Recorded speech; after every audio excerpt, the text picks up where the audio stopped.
بسم اللہ الرحمن الرحیم۔ تعلیم الاسلام حصہ اول، پارٹ نمبر 4۔ سوال: پانچوں نمازوں کے نام کیا ہیں؟ جواب: پہلی نماز فجر جو صبح کے وقت سورج نکلنے سے پہلے پڑھی جاتی ہے۔ دوسری نماز ظہر جو دوپہر کو سورج ڈھلنے کے بعد پڑھی جاتی ہے۔ تیسری نماز عصر جو سورج چھپنے سے 2.5 گھنٹے پہلے پڑھی جاتی ہے۔ چوتھی نماز مغرب جو شام کو سورج چھپنے کے بعد پڑھی جاتی ہے۔ پانچویں نماز عشاء جو 1.5-2 گھنٹے رات آنے پر پڑھی جاتی ہے۔ سوال: اذان کسے کہتے ہیں؟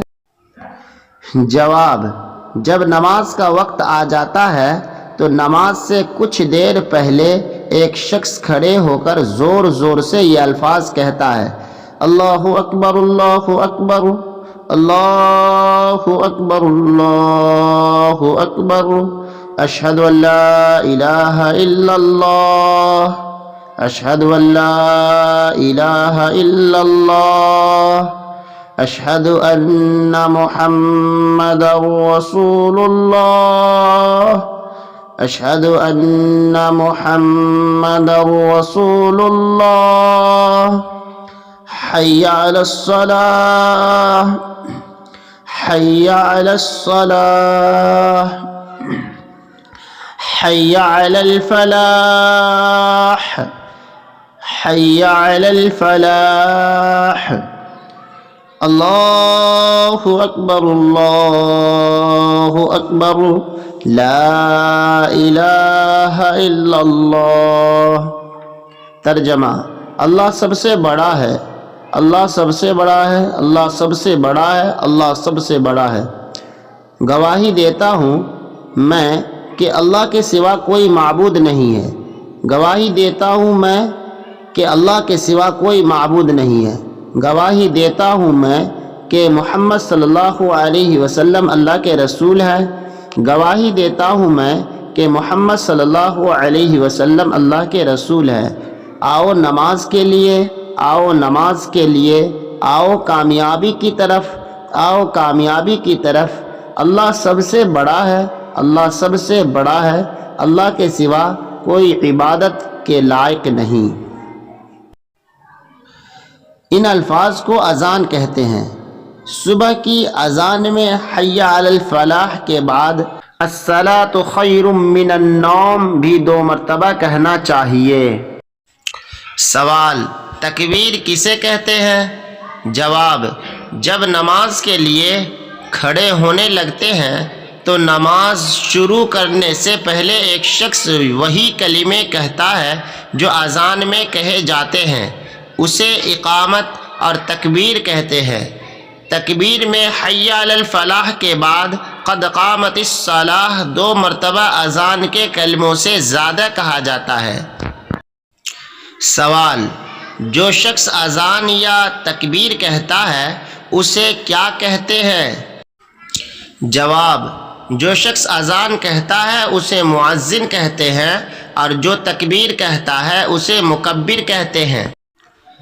سوال: بہت سے لوگ مل کر جو نماز پڑھتے ہیں اس میں اس نماز کو اور نماز پڑھانے والے کو اور نماز پڑھنے والوں کو کیا کہتے ہیں؟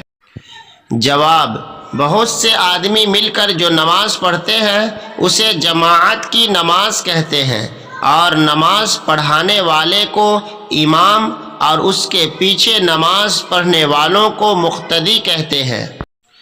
سوال: اکیلے نماز پڑھنے والے کو کیا کہتے ہیں؟ جواب: اکیلے نماز پڑھنے والے کو منفرد کہتے ہیں۔ سوال: جو مکان خاص نماز پڑھنے کے لیے بنایا جاتا ہے اور اس میں جماعت سے نماز ہوتی ہے اسے کیا کہتے ہیں؟ جواب: اسے مسجد کہتے ہیں۔ سوال: مسجد میں جا کر کیا کرنا چاہیے؟ جواب: مسجد میں نماز پڑھے، قرآن شریف پڑھے یا اور کوئی وظیفہ پڑھے، یا ادب سے خاموش بیٹھا رہے۔ مسجد میں کھیلنا کودنا شور مچانا اور دنیا کی باتیں کرنا بری بات ہے۔ سوال: نماز پڑھنے سے کیا فائدہ ہوتا ہے؟ جواب: نماز پڑھنے میں بہت سے فائدے ہیں، تھوڑے سے ہم تم کو بتاتے ہیں۔ نمبر 1، نمازی آدمی کا بدن اور کپڑے پاک صاف اور ستھرے رہتے ہیں۔ نمبر 2، نمازی آدمی سے خدا راضی اور خوش ہوتا ہے۔ نمبر 3، حضرت محمد مصطفیٰ صلی اللہ علیہ وسلم نمازی سے راضی اور خوش ہوتے ہیں۔ نمبر 4، نمازی آدمی خدا تعالیٰ کے نزدیک نیک ہوتا ہے۔ نمبر 5، نمازی آدمی کی نیک لوگ دنیا میں بھی عزت کرتے ہیں۔ نمبر 6، نمازی آدمی بہت سے گناہوں سے بچ جاتا ہے۔ نمبر 7، نمازی آدمی کو مرنے کے بعد خدا تعالی آرام اور سکھ سے رکھتا ہے۔ انشاءاللہ بقیہ سوالات و جوابات آپ پارٹ نمبر 5 میں ملاحظہ فرمائیں گے۔